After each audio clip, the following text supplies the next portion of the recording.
Welcome to the Garage Barista.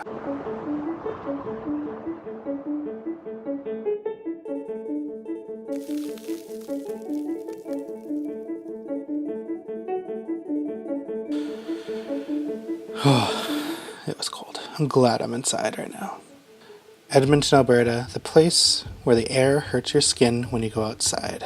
If you like coffee and you're committed to making a good cup of coffee at home and you don't know where to start, there's 3 things you can do to start creating better coffee at home. Because as you know, coffee takes time and patience to make properly. The first thing you want to do is weigh your coffee. You want to weigh your beans and you want to weigh your water. So you want a 1:16 ratio with your coffee. It's a good starting point, and I recommend starting there. Once you get more into coffee, you can start playing around with different things to create different ratios to create a better cup of coffee. But this is a good starting point to start tasting a good cup of coffee. And for scale, you don't really need anything really fancy. You can just get a kitchen scale, or you can get like a small little scale. All you need is really just something like this. This one goes to 0.0 grams. You don't really need anything more than that to start off with. And it's like 20 bucks. You can find it on Amazon. You can go to your local coffee shop. Sometimes they have those ones there. So after you weigh the coffee, you want to grind your coffee.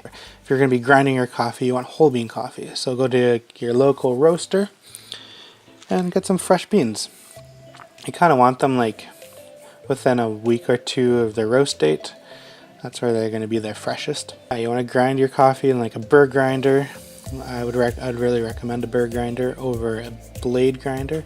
A blade grinder will smash your beans into pieces, and you have no control as to what size that is. With a burr grinder, you have more control, and you can be more consistent with your grind size. And that plays an important role in the extraction, which we'll talk about in later videos.